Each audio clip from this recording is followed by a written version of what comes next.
Two key strikes continuing in the auto and healthcare areas.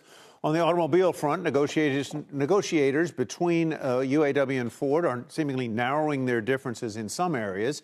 GM making its sixth offer to the labor organization with progress in, quote, key areas. Meantime, 75,000 Kaiser Permanente employees continuing their strike today, threatening a longer strike in November if demands are not met.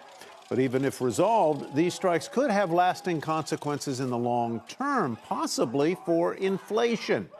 Just last week, the billionaire investor Barry Sternlicht weighed in with his thoughts. The UAW is on strike. They're asking for 40% wage increases.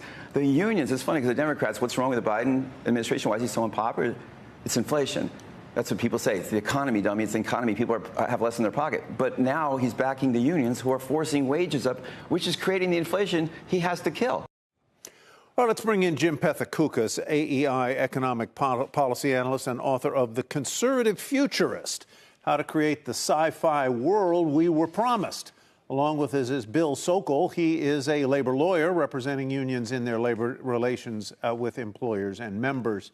Bill, Jim, welcome. Good to have both of you here. Bill, let me start with you. Are strikes inflationary in and of themselves, number one? And number two, are the strikes that are going on right now in any sense big enough to be in any way inflationary to add a tick or a point or a percentage point or half of one to inflation? No, I think that's smoke and mirrors. It's no mistake that you have a CEO who has millions of dollars telling you, oh, inflation because workers are going to make a decent living. For every economist who will tell you, oh, higher wages will lead to inflation, you have another economist saying that's not happening in the present economy. In the present economy, wages are not the reason for inflation. So pick your economist, buy the guy you want to buy, and he'll tell you the tale you want to hear. But from my point of view, it's not about workers' wages. It's about billionaires. They own 40% of our assets. As much as 90% of Americans own 40%. So they're the folks who are causing inflation from my point of view. Jim Pethokoukis, why don't you respond there, and specifically to the idea that it is not rising wages that is behind the current bout of inflation, which albeit is declining, but things such as supply chain issues and other issues. Yeah, well, first, as far as what the economists are saying, Goldman Sachs is out with a report today, thinking that these wage increases could add, 0.2%,